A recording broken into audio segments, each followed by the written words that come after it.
দেখো তোমাদের আমরা নেক্সট সেশনে নিয়ে চলে এসেছি। সেটা কি না, অ্যাসিড বেস টাইট্রেশন। তোমরা অলরেডি ক্লাস 10-এ, যদিও তোমাদের ক্লাস 10-এ তো প্র্যাকটিক্যাল হতো না, তবুও অনেক স্কুলে প্র্যাকটিক্যালের সাজ সরঞ্জাম জিনিসপত্র তোমাদের দেখানো হয়েছে, বা কোনো কোনো স্কুলে প্র্যাকটিক্যালও একটু আধটু করানো হয়েছে। তো সেই তখনই তোমরা এই অ্যাসিড বেস টাইট্রেশন কথাটা পড়েছ। প্রথমে বলি যে আমাদের যে ফার্স্ট সেমিস্টার এবং সেকেন্ড সেমিস্টারের যে ল্যাব প্র্যাকটিক্যাল রয়েছে, সেই ল্যাব প্র্যাকটিক্যালের একটা মেজর পোর্শান সলিউশন দিয়ে তোমাদের করতে হবে। সেই সলিউশন রিলেটেড কনসেন্ট্রেশন টার্ম তোমাদের দেখিয়েছি। সেই সলিউশন রিলেটেড এবার আমরা কিভাবে আমরা সেই সলিউশনটাকে টাইট্রেশনের ক্ষেত্রে ইউজ করি সেটা এবার তোমাদের আমি দেখাবো। প্রথমে বলি টাইট্রেশনটা কি। দেখো, আমরা যে কেমিস্ট্রি পড়ি, মাদার কেমিস্ট্রি, সেই কেমিস্ট্রির মধ্যে আবার 3টে ভাগ রয়েছে: physical chemistry, organic chemistry, inorganic chemistry, এছাড়াও অ্যানালিটিক্যাল কেমিস্ট্রি রয়েছে, যেখানে আমরা বিভিন্ন কম্পাউন্ডের অ্যানালিসিস করি। সেই অ্যানালিটিক্যাল কেমিস্ট্রিতে আমাদের কি পড়তে হবে না, বিভিন্ন সাবস্টেন্সের কিভাবে আমরা অ্যানালিসিস করি সেটা জানতে হবে। তো আমরা পড়ে এসেছি অ্যানালিটিক্যাল কেমিস্ট্রি, সেখানে ভলিউমেট্রিক অ্যানালিসিস বলে একটা পার্ট রয়েছে। সেই ভলিউমেট্রিক অ্যানালিসিসে টাইট্রেশন একটা মেজর পার্ট। এই টাইট্রেশনটা কি জিনিস না, আমরা ধরো দুটো সলিউশন নিয়েছি, এটা হচ্ছে সলিউশন এ, এটা হচ্ছে সলিউশন বি। সলিউশন বি এর কনসেন্ট্রেশনটা জানা, এটাকে আমরা বলছি নোন সলিউশন। এর কনসেন্ট্রেশন আমাদের জানা নেই, এই জন্য বলছি এটাকে আমরা আননোন সলিউশন। তাহলে নোন সলিউশনটা হচ্ছে এ, আননোন সলিউশনটা হচ্ছে বি। তাহলে এই নোন সলিউশন দ্বারা আননোন সলিউশনটাকে আইডেন্টিফাই করার যে প্রক্রিয়া, তাকেই বলছি আমরা টাইট্রেশন। টাইট্রেশনটা কি না, দুটো সলিউশনের মধ্যে একটা যদি আমাদের কনসেন্ট্রেশন জানা থাকে তাকে বলবো আমরা নোন সলিউশন, আর একটা যদি কনসেন্ট্রেশন আমাদের জানা না থাকে তাকে বলবো আমরা আননোন সলিউশন। সেই নোন সলিউশন দ্বারা আননোন সলিউশনের স্ট্রেংথ নির্ণয় করাকেই বলছি আমরা, স্ট্রেংথ বলো, ভলিউম বলো, যাই বলো না কেন, নির্ণয় করাকে বলছি আমরা টাইট্রেশন। এই টাইট্রেশনকে আমরা এবার এক্সপ্লেন করব কিভাবে আমরা টাইট্রেশন করি। প্রথমেই বললাম অ্যাসিড বেস টাইট্রেশনটা তাহলে কি না, অ্যাসিড বা বেসের মধ্যে যে কোনো একটা স্ট্রেংথ আমাদের জানা থাকবে, সেটা নোন সলিউশন, যার জানা থাকবে না সেটা আননোন সলিউশন। এইভাবে অ্যাসিড দ্বারা বেস অথবা বেস দ্বারা অ্যাসিডের স্ট্রেংথ নির্ণয় করা বা ভলিউম নির্ণয় করার যে প্রক্রিয়া, তাকেই বলছি আমরা টাইট্রেশন। টাইট্রেশন কিভাবে করা হয়, কি কি লাগে জিনিসপত্র না, টাইট্রেশনের ক্ষেত্রে আমাদের মেনলি যে জিনিসটা কাজে লাগে সেটা হচ্ছে কি না, গ্লাস গুডস, কাঁচের তৈরি বিভিন্ন জিনিস। তার মধ্যে রয়েছে মেন জিনিস, সেটা হচ্ছে বুরেট। এই বুরেটটা হয় 0 দাগ থেকে শুরু করে আমরা 50 ml পর্যন্ত, 0 ml থেকে শুরু করে 50 ml পর্যন্ত থাকে। তো এটাকে আমরা একটা স্ট্যান্ডের সাহায্যে দাঁড় করিয়ে দিই। স্ট্যান্ডের নিচে আমরা কনিক্যাল ফ্লাস্ক রাখি। সেই কনিক্যাল ফ্লাস্কের মধ্যে কি রাখি না, অ্যাসিড সলিউশনকে রাখি অথবা বেসিক সলিউশনকে রাখি, যে কোনো একটা সলিউশন আমরা নিচে রাখবো। ওপরে আমরা তার ঠিক উল্টো সলিউশন দ্বারা ভরে দেব। নিচে যদি অ্যাসিড রাখি ওপরে বেস, ওপরে যদি বেস থাকে নিচের অ্যাসিড, নিচে যদি বেস থাকে ওপরে থাকবে অ্যাসিড। তবে জেনারেলি আমরা কি করি, ওপরে অ্যাসিড নিই, নিচে বেস নিই। এখানে কোশ্চেন করবে তোমাকে যে বুরেটের মধ্যে বেস নেওয়া হয় না কেন না, বুরেটের মধ্যে বেস নেওয়া হয় না তার কারণ বুরেটটা কাঁচের তৈরি, এটাকে বলছি আমরা বুরেট, এটাকে বলছি আমরা কনিক্যাল ফ্লাস্ক। এইখানে একটা ছোট্ট ছিপির মতো রয়েছে যেটাকে আমরা কন্ট্রোল করতে পারি এবং সেখান থেকে আমরা ড্রপ ড্রপ সলিউশন ওপর থেকে নিচে ফেলবো, নিচে রিয়াকশান হবে, এটাকে ভালো করে আমাদের নাড়াতে হবে। ঠিক আছে, এইবার দেখো বুলেটটা রিয়াকশান, বুলেটের মধ্যে কি থাকে, আমরা অ্যাসিড রাখি কিন্তু বেস রাখি না। তার কারণ কি না, বুলেট কাঁচের তৈরি, কাঁচের মধ্যে সিলিকা থাকে, সেই সিলিকা বেসের সঙ্গে রিয়াকশান করে এই বুলেটের গায়ে যে দাগগুলো থাকে গ্র্যাজুয়েটেড বুলেট, সেই বুলেটটাকে নষ্ট করে দিতে পারে বলে আমরা বুলেটের মধ্যে বেসিক সলিউশনটা রাখি না, অ্যাসিডিক সলিউশন রাখি, নিচে থাকে বেস। তবে আমরা রাখতেও পারি, তাতে কোনো অসুবিধে নেই, ওপরে অ্যাসিড নিচে বেস, নিচে অ্যাসিড ওপরে বেস, কোনো অসুবিধে নেই, করতে পারো। ঠিক আছে, তাহলে ট্রাইটেশনের ক্ষেত্রে টাইটার কি না, টাইটার হচ্ছে কি না, যার সলিউশনের যে সলিউশনের স্ট্রেংথটা আমাদের জানা থাকে তাকে বলছি আমরা টাইটার। সেটাকে আমরা রাখি কোথায় না, বুলেটের মধ্যে রাখি। আর কনিক্যাল ফ্লাক্সে রাখি কি না, টাইট্রেন, যাকে আমরা টাইটেশন করতে হবে আননোন সলিউশনটাকে, মানে এটা থাকে নোন সলিউশন, নোন সলিউশন, এখানে থাকে আননোন সলিউশন, তুমি মেবি চেঞ্জ করতেও পারো, কোনো অসুবিধে নেই। এবং সলিউশনটা ওপর থেকে আস্তে আস্তে ড্রপ ড্রপ নিচে পড়ে, এই ছিপির সাহায্যে কন্ট্রোল করতে হয়। এবং এখানে আমরা একটা সলিউশন ইউজ করি যেটাকে বলি আমরা ইন্ডিকেটর। ইন্ডিকেটরের কাজ হচ্ছে কি না, বেসে একরকম কালার দেখায় আর অ্যাসিডে একরকম কালার দেখায়। ফলে কি হয়, আমরা রিয়াকশান কোথায় শেষ হচ্ছে কোথায় শুরু হচ্ছে আমরা বুঝতে পারি। প্রথমে কি করা হয়, ইন্ডিকেটর এখানে দেওয়া হয়, একটা কালার দেয়, ওপর থেকে রিয়াকশান তুমি করছো, ধরো ওপরে অ্যাসিড আছে নিচে বেস রয়েছে, আস্তে আস্তে অ্যাসিডের সঙ্গে বেসের রিয়াকশান হচ্ছে, তোমরা নিউট্রালাইজেশন রিয়াকশান পড়েছো, সেখানে দেখেছো অ্যাসিড বেস পরস্পরকে নিউট্রালাইজ করে। নিউট্রালাইজ করার পর কি হয় না, নিউট্রালাইজ করার পর আস্তে আস্তে অ্যাসিডও শেষ হয়, বেসও শেষ হয়, তারপরে এক ড্রপ যদি ওপর থেকে অ্যাসিড ফেলো তাহলে মিডিয়ামটা অ্যাসিডিক হয়ে যাবে। তখনই গিয়ে কি করবে, ইন্ডিকেটর কালার চেঞ্জ করবে, তোমাকেই তখন কি করতে হবে না, এই জায়গাটাকে মানে এই চিপিটাকে বন্ধ করে দিতে হবে। দ্যাট মিনস তখন রিয়াকশান শেষ হয়ে গেছে। দ্যাট মিনস ইন্ডিকেটরের কাজ কি না, কালার চেঞ্জিং এর মাধ্যমে বুঝিয়ে দেওয়া রিয়াকশান কোথায় শেষ হয়ে গেছে। ঠিক আছে, তার মানে ইন্ডিকেটর তোমাকে দেখিয়ে দেবে রিয়াকশান কোথায় শেষ হয়েছে। এইভাবেই আমরা গোটা ট্রাইটেশনটাকে পারফর্ম করি। তোমাদের ফার্স্ট সেমিস্টারে ট্রাইটেশন পোর্শন রয়েছে, আমি যদি সুযোগ পাই ট্রাইটেশনের একটা ভিডিও করে তোমাদের দেওয়ার চেষ্টা করব। ঠিক আছে,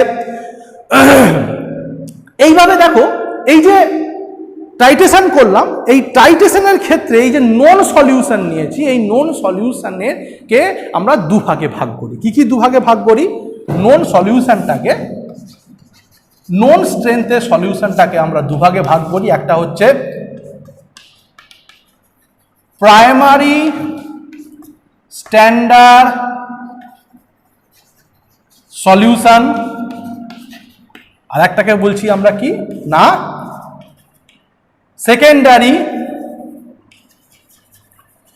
secondary standard solution.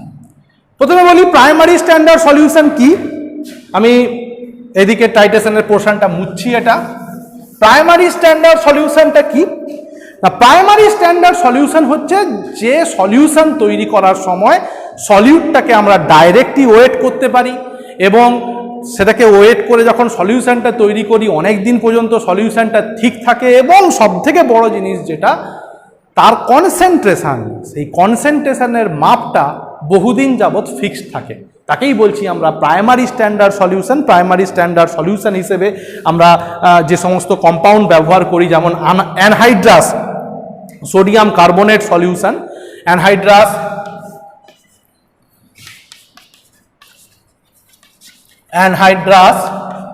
Na2CO3 solution, আর কি হতে পারে না অক্সালিক অ্যাসিড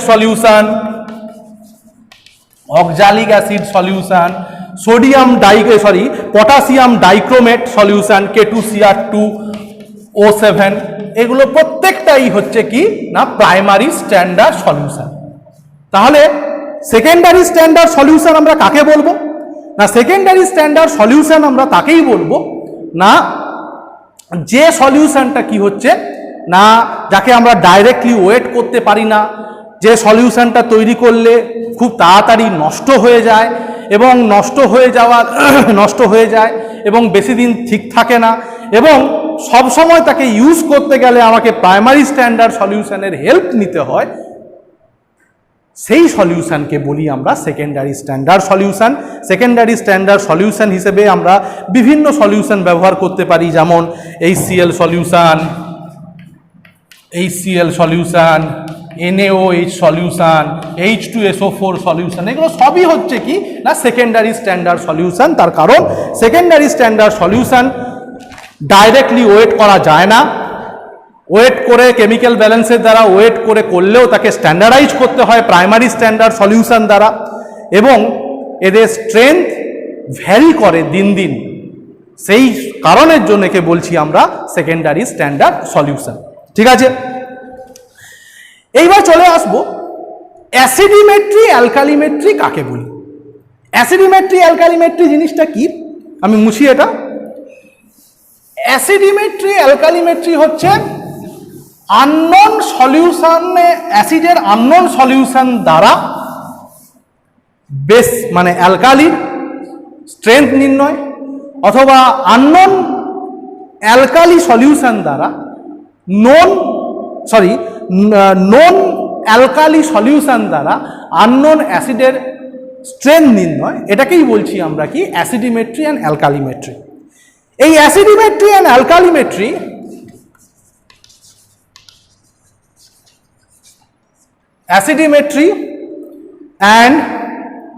অ্যালকালিমেট্রি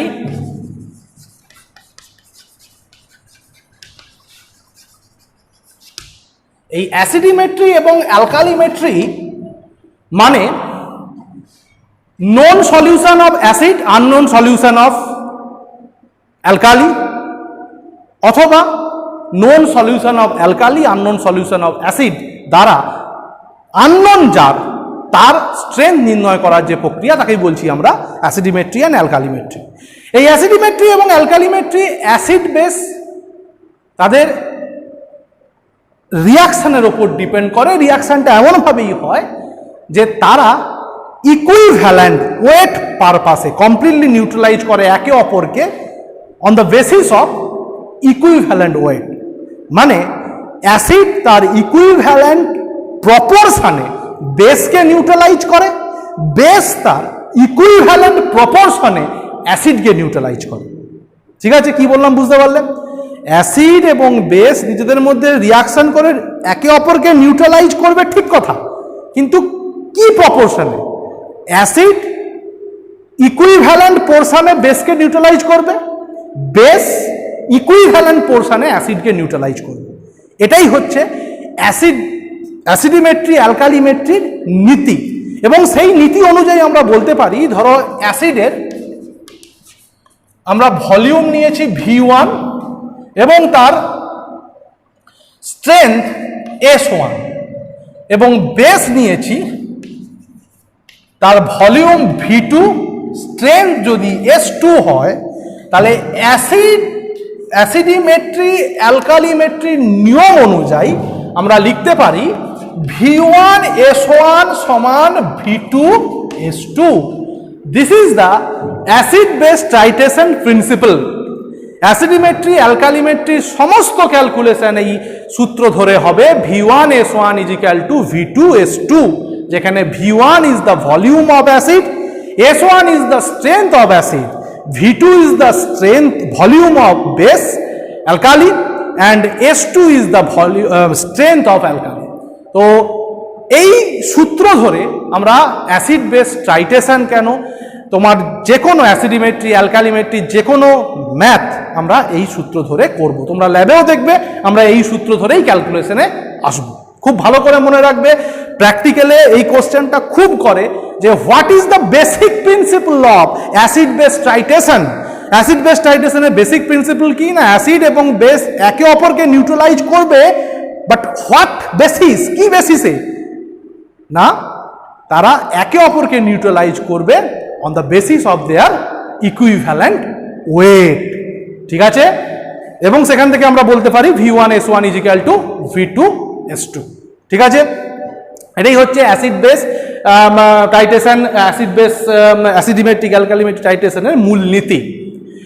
ঠিক আছে, এরপরে আমরা চলে আসছি যে অ্যাসিড বেস টাইট্রেশনে আমরা ইন্ডিকেটর ব্যবহার করি। ইন্ডিকেটরের কাজ তো আমি তোমাদের আগেই বললাম, ইন্ডিকেটরের কাজ কি না, ইন্ডিকেটরের কাজ হচ্ছে ইন্ডিকেট করা কোথায় রিয়াকশনটা এন্ড হয়েছে। অ্যাসিড রিয়াকশন করছে বেসের সঙ্গে, অ্যাসিড পড়ছে, বেস নিউট্রালাইজ হচ্ছে, অ্যাসিড বেস নিউট্রালাইজ হতে হতে হতে হতে হতে হতে একটা সময় বেস টোটালটাই নিউট্রালাইজ হয়ে মিডিয়ামটা জাস্ট অ্যাসিডিক হতে শুরু করেছে, তখনই আমাকে রিয়াকশনটা কাট করতে হবে। কিন্তু বুঝবো কিরম করে, দুটোই তো কালারলেস সলিউশন, অ্যাসিডও কালারলেস, বেসও কালারলেস, টাইট্রেশনের সময় তোমাদের দেখালাম। তাহলে সেক্ষেত্রে কালার চেঞ্জিং করবে এমন জিনিস, এমন হচ্ছে রিয়েজেন্ট যে কিন্তু আবার রিয়াকশানে অংশগ্রহণ করবে না, তাকেই বলছি আমরা কি না ইন্ডিকেটর। ইন্ডিকেটরের কাজ হচ্ছে to indicate the end point by changing its colour. কারণ ইন্ডিকেটরের কালার অ্যাসিডে একরকম হয়, বেসে একরকম হয়, বিভিন্ন ধরনের আমরা ইন্ডিকেটর পাই, যেমন phenolphthalein, methyl orange, methyl red, litmus, বিভিন্ন ধরনের ইন্ডিকেটর আমরা পেয়ে থাকি। যেমন আমাদের যে দেশের বাড়িতে মানে আমাদের বাড়িতে ডোমেস্টিক্যালি আমরা এক ধরনের ইন্ডিকেটর পাই, সেটা হচ্ছে কি না টার্মারিক। টার্মারিক মানে হলুদ, হলুদের কালার চেঞ্জ হয়, অ্যাসিড এবং বেসে কালার চেঞ্জ হয়, এটাকে আমরা বলি ন্যাচারাল ইন্ডিকেটর। ঠিক আছে, তো আমরা আজকে একটা ছোট্ট কোশ্চেন বলে শেষ করব। কোশ্চেনটা খুব ইম্পর্টেন্ট কোশ্চেন এবং পরীক্ষায় খুব আসে কোশ্চেনটা আমি খাতায় বোর্ডে লিখছি। দেখো,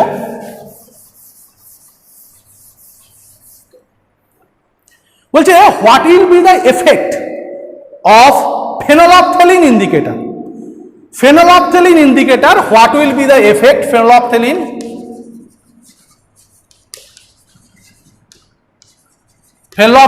indicator, phenolphthalein ইন্ডিকেটরের কি কাজ না, phenolphthalein ইন্ডিকেটরের কাজ হচ্ছে কি না, এটা একটা ইন্ডিকেটর, অ্যাসিড বেস টাইট্রেশনে আমাদের কাজে লাগে। কিন্তু এটাকে আমরা ইউজ করছি কোথায় না, টাইট্রেশন বিটুইন Na2CO3 আর HCl। Na2CO3 এবং HCl এর রিয়াকশন করলে কি হবে না, প্রথমে হবে এটা হচ্ছে টু স্টেপ রিয়াকশন। এটা প্রথমে আসবে কি না NaHCO3 প্লাস কি না NaCl, ঠিক আছে। তারপরে NaHCO3 সঙ্গে সঙ্গে HCl রিয়াকশন করবে, করে রিয়াকশনে উৎপন্ন হবে কি না NaCl plus water plus carbon dioxide. ঠিক আছে, দেখো এটা টু স্টেপ রিয়াকশন। ফেনলফথেলিন যদি তুমি প্রথমে দাও, ফেনলফথেলিন প্রথমে এই রিয়াকশনটাকে ইন্ডিকেট করে তার কালার চেঞ্জ করবে। তুমি ভাববে কি না রিয়াকশনটা এন্ড হয়ে গেছে, কিন্তু রিয়াকশন আদৌ তখন এন্ড হয়নি, তখন তো আরো সেকেন্ড পার্ট বাকি রয়েছে। সেকেন্ড পার্টে কিন্তু ফেনলফথেলিন আর কালার দেখাবে না, তার কারণ সেকেন্ড পার্ট রিয়াকশন হয় সেখানটা কি না স্ট্রং অ্যাসিড উইক বেসের মধ্যে। ফলে স্ট্রং অ্যাসিড উইক বেসে ফেনলফথেলিন কিন্তু কার্যকর নয়। একটা জিনিস আমি তোমাদের বলতে ভুলে গেছি, সেটা হচ্ছে কি না এই যে ইন্ডিকেটর বিভিন্ন ক্ষেত্রে কিন্তু আলাদা আলাদা হয়। তুমি সব ক্ষেত্রে একই রকম ইন্ডিকেটর ব্যবহার করতে পারো না। এই যে অ্যাসিড বেস টাইট্রেশনে কি হয়, স্ট্রং অ্যাসিড স্ট্রং বেসের মধ্যে রিয়াকশন হয়, স্ট্রং অ্যাসিড উইক বেসের মধ্যে রিয়াকশন হয়, উইক অ্যাসিড স্ট্রং বেসের মধ্যে রিয়াকশন হয়, বা দুটোই উইক হতে পারে। তাহলে প্রত্যেক ক্ষেত্রে কিন্তু ইন্ডিকেটর আলাদা হয়। সেক্ষেত্রে আমরা ফেনলফথেলিন প্রথম ক্ষেত্রে অ্যাপ্লিকেবল, দ্বিতীয় ক্ষেত্রে অ্যাপ্লিকেবল নয়। তার কারণ দ্বিতীয় ক্ষেত্রে স্ট্রং অ্যাসিড উইক বেসের মধ্যে হচ্ছে, সেটা ফেনলফথেলিনের ক্ষেত্রে ফিজিবল নয়। সেই কারণের জন্য আমরা এই ধরনের ট্রাইটেশনের ক্ষেত্রে ফেনলফথেলিন ইন্ডিকেটর ব্যবহার করতে পারি না। সেই জন্য বলেছে কি না phenolphthalein is not suitable for the titration of Na2CO3 and HCl। Na2CO3 HCl টাইট্রেশনের ক্ষেত্রে ফেনলফথেলিন সুটেবল ইন্ডিকেটর নয়। ঠিক আছে, তার কারণ সেকেন্ড পার্টে ফেনলফথেলিন ইন্ডিকেটর কালার চেঞ্জ দেখায় না। ঠিক আছে, তাই এক্ষেত্রে আমরা ফেনলফথেলিন ব্যবহার করব না। এক্ষেত্রে দুইভাবে মানে দুই স্টেজে আমরা রিয়াকশান করবে বা দুই ফেজে কালার দেখাবে, একদম লাস্টে গিয়ে কালার দেখাবে, সেই রকম ইন্ডিকেটারই আমরা এখানে ব্যবহার করব। ঠিক আছে, তো আজকে আমরা এই পর্যন্তই দেখব। নেক্সট আমরা পরের দিন চলে যাব আরেকটা খুব ইম্পর্টেন্ট পোর্শন সলিউশনের ক্ষেত্রে, সেটা হচ্ছে পিএইচ। সেই পিএইচ কিভাবে আমরা নির্ণয় করব, কিভাবে পিএইচ কাজ করে, সেই রিলেটেড জিনিসপত্রে আমরা নেক্সট ভিডিওতে চলে যাব। আপাতত তোমরা আজকের ভিডিওটা ভালো করে দেখো, কোন জায়গায় অসুবিধে অবশ্যই দেখবে, কমেন্ট করবে, অবশ্যই ভালো লাগলে সাবস্ক্রাইব করবে। এখানে আমি শেষ করছি। Thank you.